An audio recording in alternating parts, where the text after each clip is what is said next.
Good morning friends. बहुत दिनों के बाद हम मिलते हैं। आशा रखती हूँ कि आप सब लोग अच्छे होंगे और घर पे बैठकर कुछ पढ़ाई का प्रयत्न करते रहते होंगे। हमारे छठी कक्षा में आज हम व्याकरण विभाग में पूर्ण विराम समझने का प्रयत्न करेंगे।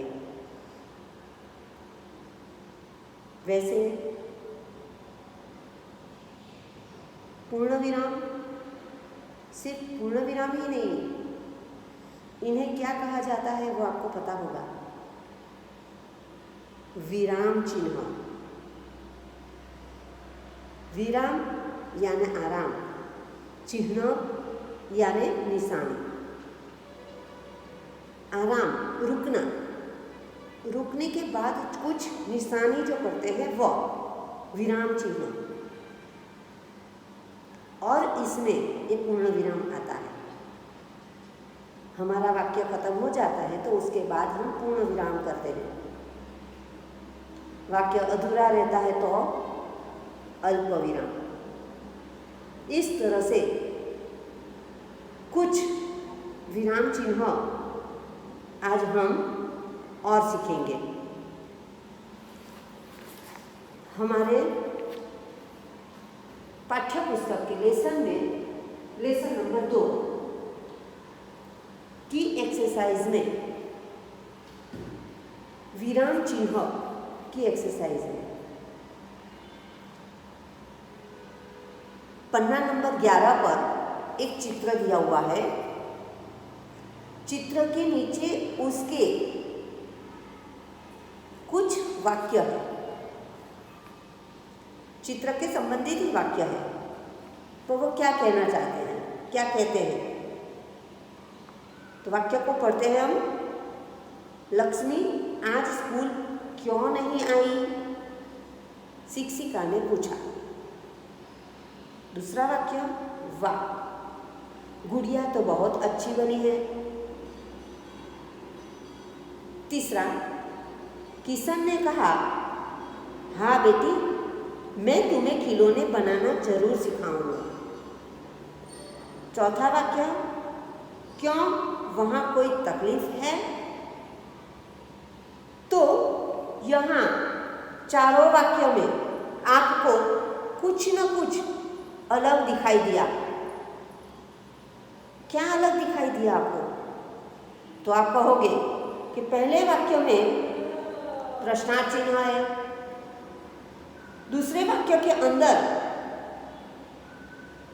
कुछ आश्चर्य जैसी बात है, तीसरे वाक्य के अंदर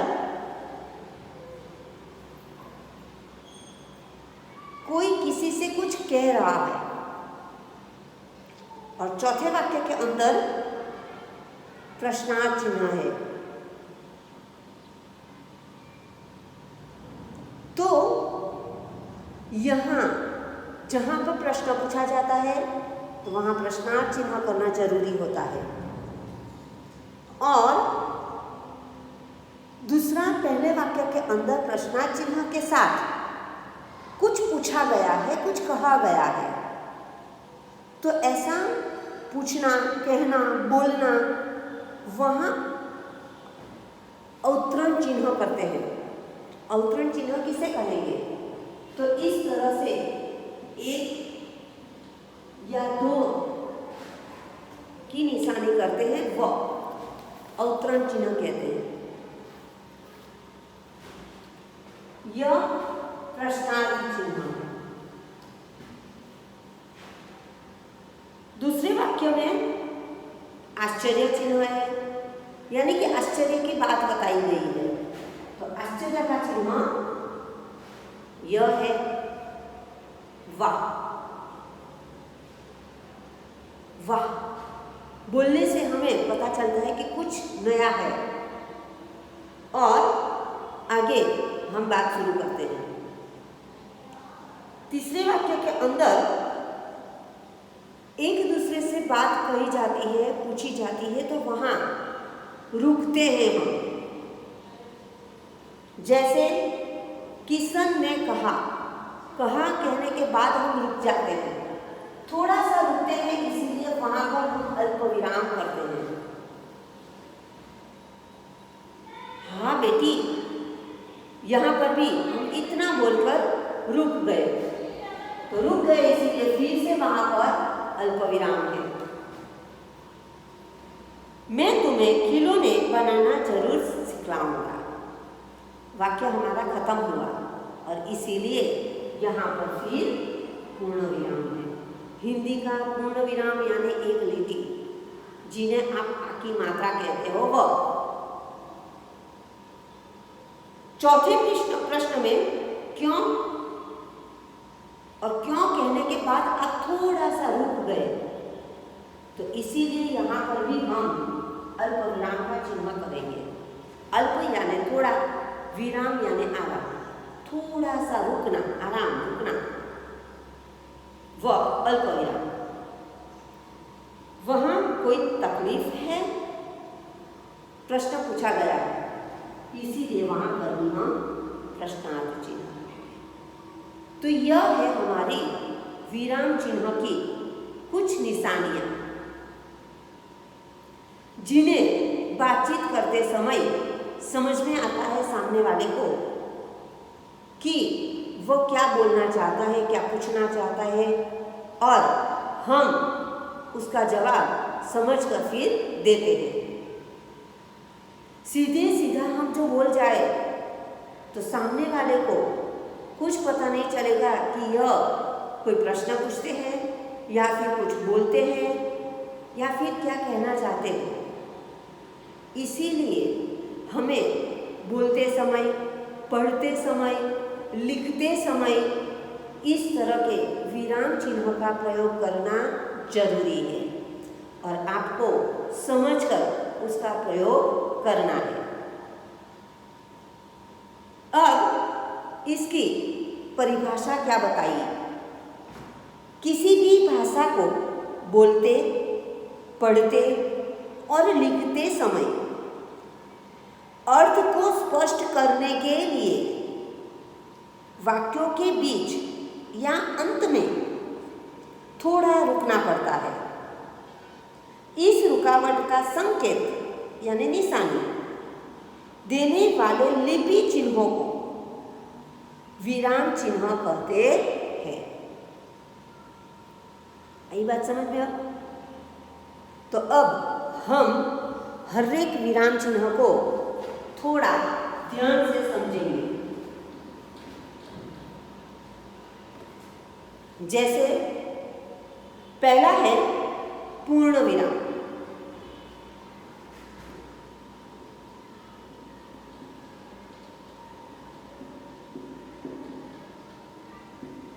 जिसकी निशानी है, चिन्ह है, लिपि है, लिटि। उसे समझने के लिए क्या कहोगे आप? इसका प्रयोग वाक्य पूर्ण होने पर होता है। जैसे मोहन ने पत्र लिखा, वाक्य खत्म। सीता स्कूल नहीं गई, वाक्य खत्म। मैं पढ़ाती हूँ,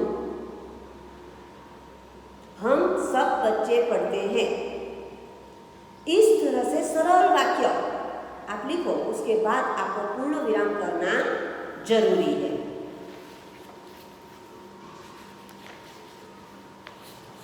आगे देखें तो अल्प विराम।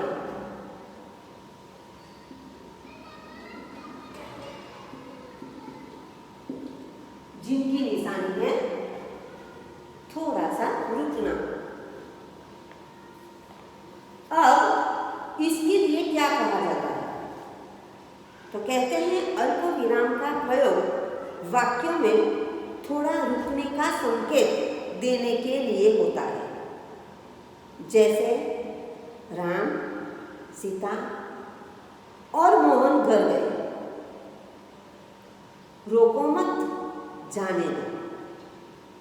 पहले वाक्यों में आपने देखा एक तरह के एक सभी नाम हैं, तो इस तरह के सब्जी के, फूल के, कोई भी नाम हो एक ही प्रकार के, तो उन नामों के बीच अल्प विराम किया जाता है।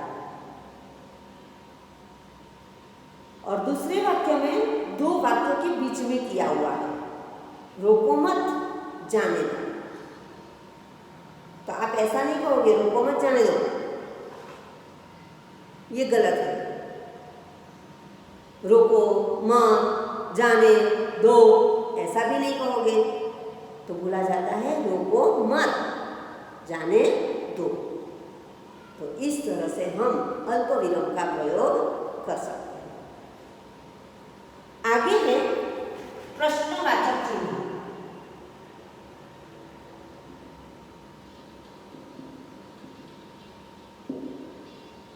जिनकी निशानी है, जो आप क्वेश्चन मार्क जिन्हें कहते हो वो। अब इसके लिए आपको क्या समझना है, तो किसी व्यक्ति से कोई जानकारी प्राप्त करने हेतु उपयोग में लिए जाने वाले वाक्य के अंत में प्रश्नवाचक चिन्ह लगाया जाता है। जैसे, क्या तुम विद्यालय गए थे? तुम क्या करते हो? अब आप किसी से कुछ पूछना चाहते हो, तो यहाँ पर ये प्रश्नार्थ चिन्ह लगाया जाता है। जैसे कि किसी का नाम पूछना है, किसी के गांव का नाम पूछना है, तो वहाँ पर कुछ पूछने के लिए हम प्रश्नार्थ चिन्ह का उपयोग करते हैं। अब विस्मयादि बोधक।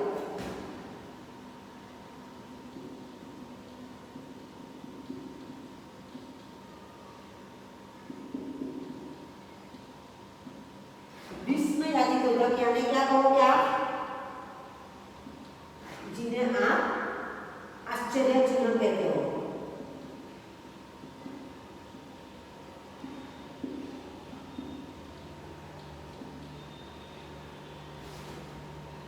वही विस्मयादि बोधक, विस्मय, आश्चर्य, वह। इसके लिए क्या समझते हैं? तो आश्चर्य, घृणा, सुख, दुख आदि भावों की प्रकट करने के लिए इसका प्रयोग होता है। जैसे अरे, बाप रे, वाह, शाबाश, आहा। ऐसे शब्द का प्रयोग जहाँ पर होता है वहाँ हमें आश्चर्य चिन्ह या फिर विस्मयादि बोधक का चिन्ह का प्रयोग करना चाहिए। अब कुछ वाक्य देखें कि वाह, आपने तो कमाल कर दिया। वाह, आपने तो कमाल कर दिया नहीं, वाह, आपने तो कमाल कर दिया। वाह कहने से थोड़ा रुक जाते हैं। रुकने पर हम यहाँ अल्प विराम नहीं करेंगे, पर वाह, वाह शब्द विस्मयादि बोधक आश्चर्य चिन्ह है, इसलिए यहाँ आश्चर्य चिन्ह लगाएंगे। अरे, क्या हो गया? अरे, आश्चर्य लग कर दिया हूँ। गलत है, सही है, कुछ भी है, तो क्या हो गया? वहाँ आश्चर्य चिन्ह। समझ गए आप? अब है योजक।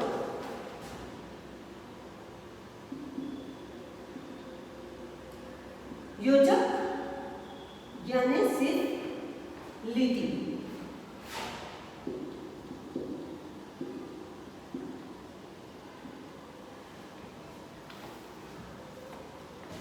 योजक किसे कहेंगे, समझाते हैं। तो योजक चिन्ह का प्रयोग सामासिक शब्द, सामासिक समान शब्द आते हैं वहां पर, सामासिक को जोड़ने के लिए होता है। दोनों शब्दों को जोड़ देते हैं वहां पर। जैसे सुख दुख, माता पिता, पाप पुण्य, देश विदेश आदि एक साथ बोला जाए यह समान शब्द होता है वह, उसे अलग नहीं करते हैं, वहां हम योजक चिन्ह लगाते हैं। सबके जीवन में सुख दुख आते रहते हैं, सुख और दुख के बीच में योजक यानी कि लीटी की जाती है। माता पिता की सेवा ही सच्ची पूजा है। वाक्य खत्म होने पर हम पूर्ण विराम, प्रश्नार्थ चिन्ह जो भी आता है वो तो करना ही है, पर इस तरह से समासिक शब्द जो आए, जो साथ में बोला जाने वाले शब्द आए, तो वहाँ योजक चिन्ह करना जरूरी बनता है। समझ गए आप? आगे देखते हैं निर्देशक।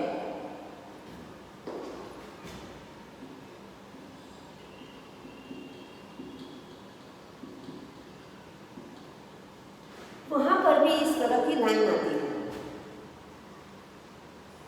निर्देशक किसे कहते हैं? तो निर्देश करने वाले, हमें गाइडेंस करने वाले। कोई कुछ कहता है तो वहां पर क्या समझाते हैं यहाँ पर? तो निर्देशक चिन्ह का प्रयोग वाक्य में बात को स्पष्ट करने के लिए होता है, यानी कि किसने कहा है वो स्पष्ट करो। मैंने कही, आपने कही, किसी और ने कही, क्या किसने की, तो स्पष्ट करने के लिए किया जाता है। जैसे मोहन ने अपने मित्रों, कौन कौन से मित्रों, तो फिर वहां पर ये निर्देशक आ जाता है। राकेश, आकाश, अविनाश से रुपये मांगे। तीनों व्यक्तियों के ही नाम है, यानी कि समान नाम है, एक ही प्रकार के नाम है, तो इसीलिए अल्प विराम किया हुआ है। वाक्य खत्म होने पर पूर्ण विराम किया हुआ है, तो किसका निर्देशक है? तो जिसने मांगा था उसके नाम के बाद हम इस तरह की लीटी करते हैं, यानी कि इसने ऐसा कहा। ग्राहक, इस पुस्तक का क्या मूल्य है?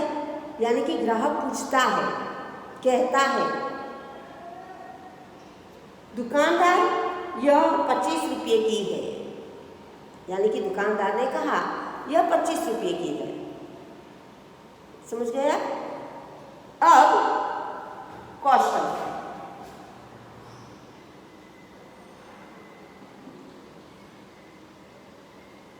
यानी कि हम ब्रैकेट कहते हैं, कॉस कहते हैं, वो किसी शब्द के अर्थ को स्पष्ट करने के लिए कोष्ठक का प्रयोग होता है। हमें स्पष्ट कर देना है कि यह इतना है। जैसे अध्ययन यानी कि पढ़ना हर क्षेत्र में लाभ देता है। विरोधार्थी यानी कि विलोम शब्द लिखिए, एक का दूसरा अर्थ साथ में ही लिखना हो तो उसे कौंस में लिखते हैं, तो वो है। अब है अवतरण चिन्ह।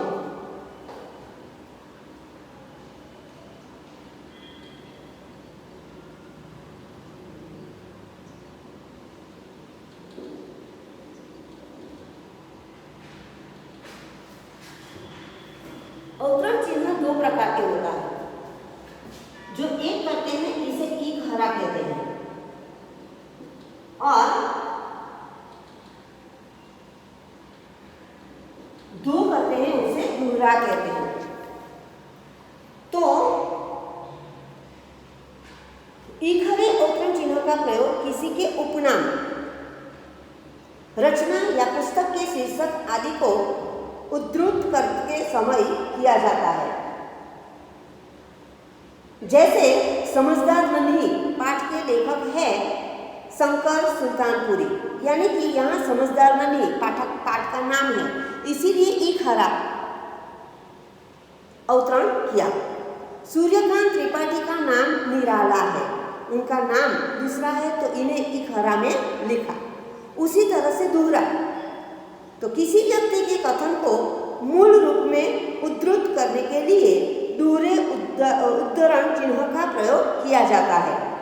जैसे महात्मा गांधी जी ने कहा कि